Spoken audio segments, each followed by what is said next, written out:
বাংলাদেশে যত রাজনৈতিক দল আছে 100 বছর পরে আপনি হারিকেন ধরায় তালাশ করে খুঁজে পাবেন না। কি মনে বিশ্বাস হয় না আপনাদের? যদি না হয় তাহলে আর বাকি 100 বছর আগে এই দল কোথায় ছিল আমরা দেখান। কিন্তু আহলে সুন্নাত ওয়াল জামাত 1000 বছর আগেও ছিল। আসতে বলেন কেন? জোরে বলেন। 1000 বছর পরেও আহলে সুন্নাত ওয়াল জামাত থাকবে। এটা আল্লাহর জামাত, নবীর জামাত, আউলিয়া কিরামের জামাত। কথা কন না কেন? ঠিক কি না? তাকবীর, আল্লাহু আকবার, নারে রিসালাত, ইয়া রাসূলুল্লাহ।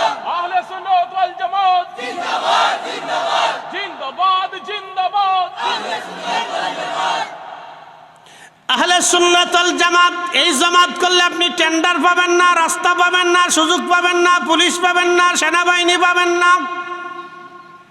এই জামাত করলে আপনি দুনিয়াবি কোনো সুযোগ সুবিধা পাবেন না, চাকরি পাবেন না, বাকরি পাবেন না, ব্যবসা পাবেন না, বাণিজ্য পাবেন না।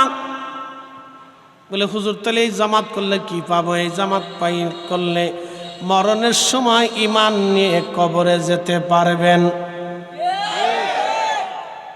কোন সময়? যখন মরণের সময় ঈমান নিয়ে।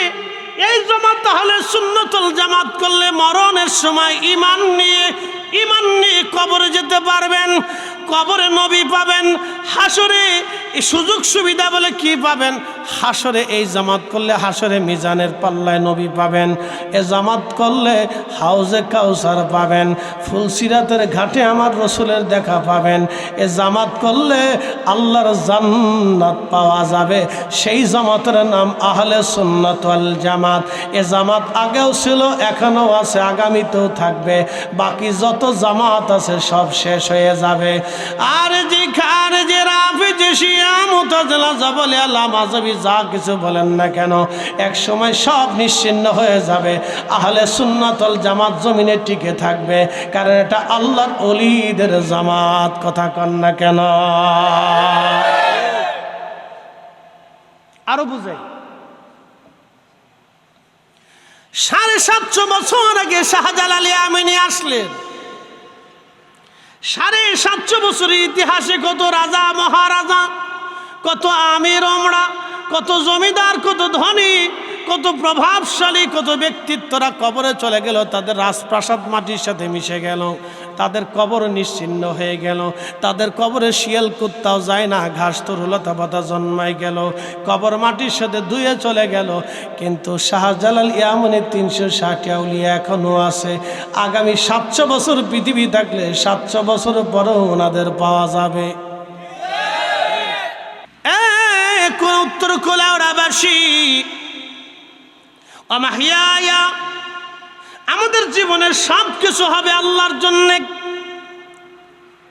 আল্লাহর ওলিরা জীবনের সব কিছু তারা আল্লাহর জন্যে করত। আল্লাহর জন্য নিবেদিত প্রাণ হতো, আল্লাহর জন্য করেছে। এ জমিনে রন্দে রন্দে আল্লাহর ওলি ফুলতুলি সাহেব কেবলা অসংখ্য মানুষকে কোরআনের খেদমত, কোরআন শিখিয়ে দিয়ে, সুন্নিয়তের দিশা দিয়ে, এশকে রসুল শিখাইয়া তিনি আজ ঘুমিয়ে গেছেন।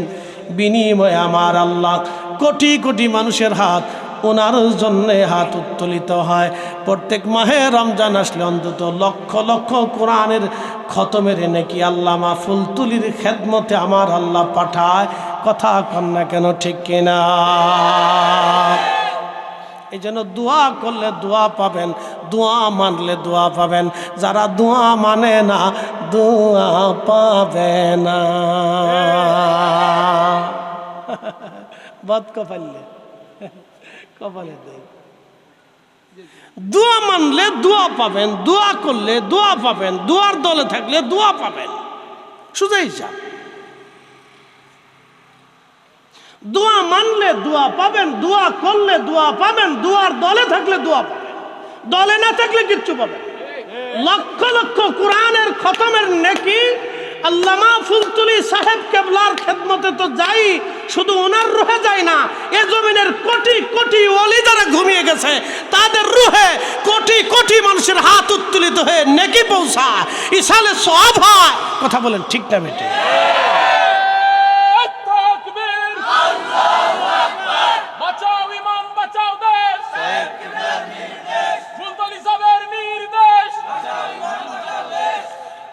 উপস্থিতি উত্তর কুলাউড়াবাসী মনোযোগ দিয়ে কথা শুনিয়া যাবেন হাজিরিন। আমাদের জীবনের সব কিছুই আল্লাহর জন্য হতে হবে, আল্লাহর জন্যে, আল্লাহর জন্যে। এরপরে আল্লাহ বলেন ওয়া মামাতি লিল্লাহি রাব্বিল আলামিন।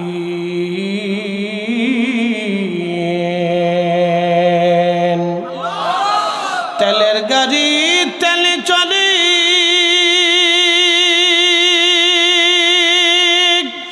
হাওয়ার গাড়ি হাওয়ায় উড়ে, বিনা তেলে চালাই গাড়ি নবী সুলাইমান। আমরা সেই মুসলমান, আমরা সেই মুসলমান। কথা বলেন ঠিক কিনা? আচ্ছা, আপনাদের কি মনে হয় ইমাম হুসেইন রাদিয়াল্লাহু আনহু কারবালায় শহীদ হয়েছে কি ক্ষমতার জন্য? না। যদি ক্ষমতার জন্য শহীদ হয় তাহলে বোঝা গেল উনি দুনিয়া লোভী ছিল। ক্ষমতার জন্য শহীদ হয় নাই, উনি শহীদ হয়েছেন আল্লাহর নবীর রেখে যাওয়া দ্বীনের জন্যে, এই বিশুদ্ধ আকীদা ঈমানের জন্যে। কথা বলেন ঠিক কিনা? ন্যায়ের জন্য, হকের জন্য ইমাম হুসেন শহীদ হয়ে গেলেন। শুধু শহীদ হন নাই, নিজের সমস্ত সন্তান শহীদ হয়ে গেল। মাত্র একটা সন্তান আল্লাহ দুনিয়াতে রাখলেন, বাকি সব সন্তানরা শহীদ হয়ে গেল। পরিবার শহীদ হলো, বন্ধু বান্ধব শহীদ হলো, আত্মীয় স্বজন শহীদ হলো, ভাতিজা ভাগিনারা শহীদ হয়ে গেল। চোখের সামনে পানিবিহীন কলিজার টুকরা ইমাম আলী আসগর পর্যন্ত শহীদ হয়ে গেল। যেই ফোরাতের তীরে তিনি শহীদ হয়েছিলেন, শুনে যাবেন আজ পৃথিবীতে 4টা নদী আল্লাহর জান্নাত, 2টা নদী আল্লাহর জান্নাত থেকে এসেছে। আল্লাহ রসুল সহিহ বুখারীতে বলেছেন 2টা নদী আল্লাহর জান্নাত থেকে এসেছে। একটা নদীর নাম নীল নদ, আর একটা নদীর নাম ফোরাত নদ। একটা নদী নীল নদী, আর একটা নদী ফোরাত নদী। 2টা নদী আল্লাহর বেহেশত থেকে আসছে। ইমাম হুসাইন আখা এই ফোরাতের তীরে দাঁড়ায়া 3 দিন পানির তৃষ্ণা কষ্ট করেছিল। পানির তৃষ্ণা কি জিনিস? মাহে রমজানে এই বছর রোজা আসতেছে, রোজার শেষ দশকে বুঝবেন পানি কি জিনিস। কারণ শেষ দশকে যখন গরম পড়বে, প্রচণ্ড গরমে মানুষের কলিজা শুকায় আসবে। বাংলাদেশের গরম আর আরবের গরম এক গরম না, বাংলাদেশের গরম আর আরবের গরম এক গরম না। বলে কারণ কি? বাংলাদেশের গরম আর আরবের গরম এক গরম না। বাংলাদেশের গরমে মানুষের শরীর থেকে চুপসে চুপসে ঘাম বের হয়ে আসে, আরবের গরমে মানুষের শরীর শুকায় আসে এবং নিঃশ্বাসের সাথে গলাগুলি, নাকগুলি, ভিতরে লাঞ্চ পর্যন্ত, কলিজা পর্যন্ত শুকিয়ে আসে। এই আরবের প্রচণ্ড গরমে ইমাম হুসেইন 3 দিন তৃষ্ণার্ত ছিলেন, ক্ষুধার্ত ছিলেন, সন্তানরা ক্ষুধার্ত ছিল। পানিবিহীন সেই দিন তারা আত্মসমর্পণ করেন নাই। শির উঁচু করে, মিথ্যার সামনে মাথা নত না করে, শির উঁচু করে হকের জন্য, ঈমানের জন্য আহলে বাইত রাসূল ইমাম হুসাইন শহীদ হয়েছিলেন। মিথ্যার সামনে মাথা নত করেন নাই। কথা বলেন ঠিক কিনা? সেই দিন যদি হুসাইন মাথা নত করতেন, নবীর উম্মত কিয়ামত পর্যন্ত মিথ্যার সামনে মাথা নত করত। এজন্য শাহজালাল ইয়ামানি মাথা নত করে নাই, খাজা বাবা আজমিরি মাথা নত করে নাই, মুজাদ্দিদ আল ফিসানি হিন্দি মাথা নত করে নাই, কুতুবউদ্দিন কাকি, নিজামউদ্দিন আউলিয়া, হুজুর গাউসে পাক, খাজা বাহাউদ্দিন নাশবন্দ বুখারী, শেখ আব্দুল হক মুহাদ্দিস দেহলভী, শাহ ওলিউল্লাহ মুহাদ্দিস দেহলভী, আল্লামা ফুলতলি, আমার হুজুর, আমার পীর ও মুর্শিদ আল্লাহ হযরত শেখ আব্দুল হক মুহাদ্দিসি, আদম বিন নূরি, হযরত আব্দুল্লাহ আকবর আবাদি, শাহ আব্দুল আজিজ মুহাদ্দিস দেহলভী, আদম বিন নূরি, হযরত নূর মোহাম্মদ নিজামপুরি, ফতেহ আলী রসুল নামা রাহমাতুল্লাহ আলাইহি পৃথিবীর যুগে যুগে যুগে যুগে যত আউলিয়াতকে মুজাদ্দিদ কুতুব জামান এসেছিলেন, তারা মিথ্যার কাছে মাথা নত করে নাই, শির উঁচু করে আল্লাহর জমিনে কালেমার ইমানের খেদমত তারা করে ঘুমিয়ে গেছে। কথা বলেন ঠিক না বেঠিক?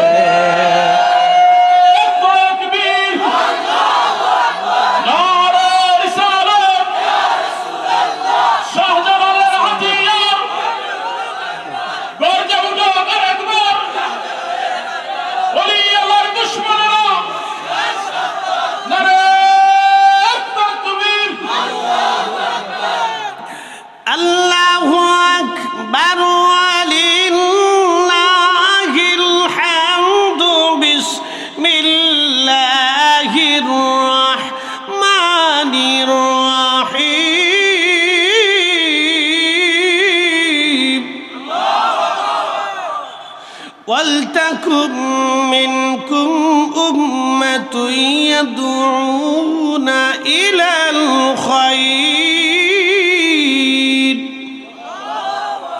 রব্বুল আলামিন বললেন, আমার বান্দাদের ভিতরে এক জামাত বান্দা কিয়ামত পর্যন্ত ইলাল খায়র, ঈমানের দিকে, ঈমানের দিকে, ঈমানের দিকে তারা মানুষদেরকে ডাকতে থাকবে, ঈমানের দিকে।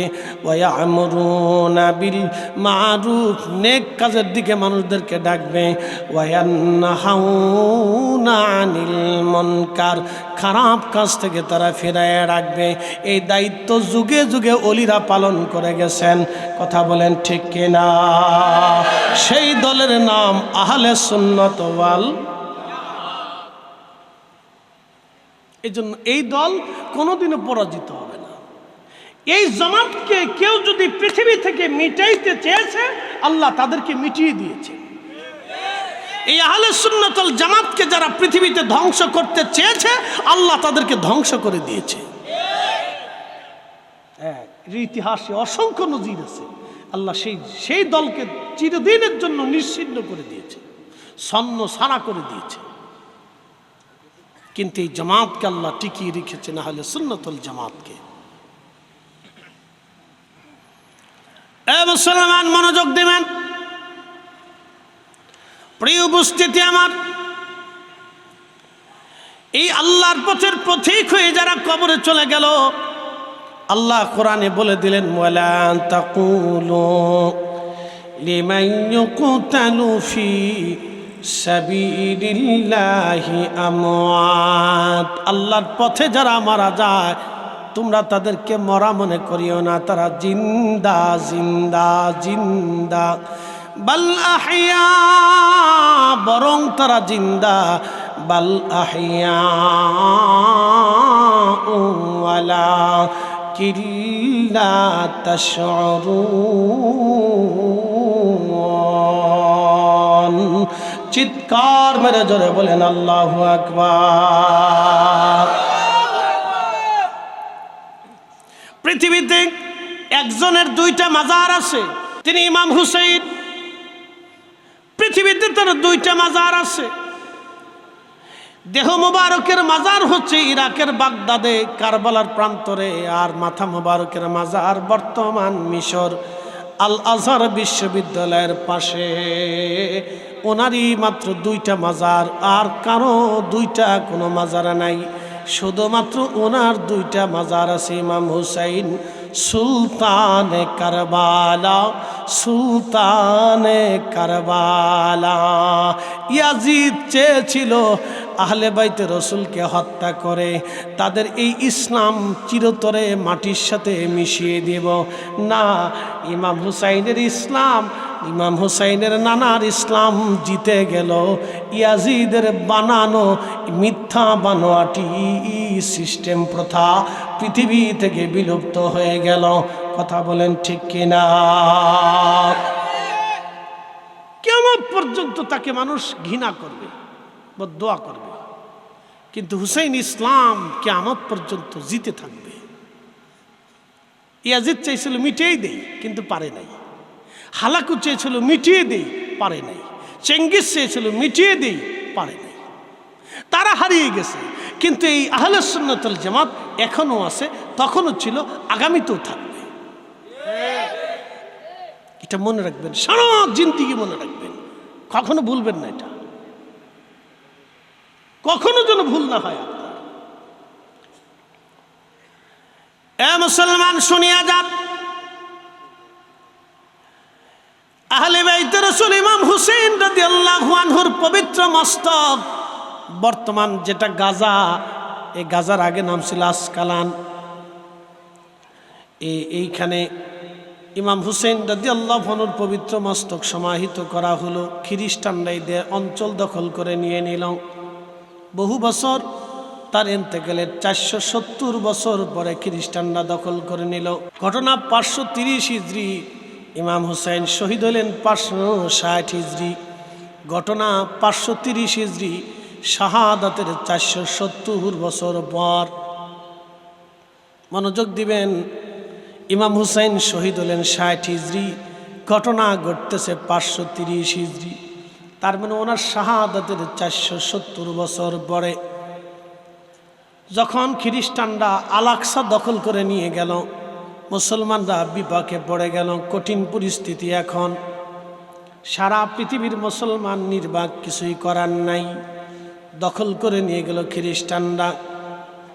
মিশরের যিনি বাদশা ছিলেন তিনি চিন্তা করলেন, মুসলমানদের জায়গাটা দখল হয়ে গেল, খ্রিস্টানরা নিয়ে গেল, কিন্তু আমাদের সুলতানে কারবালার পবিত্র মস্তক ওই দেশে, ওখান থেকে তার পবিত্র মাথা নিয়ে আসি আমরা।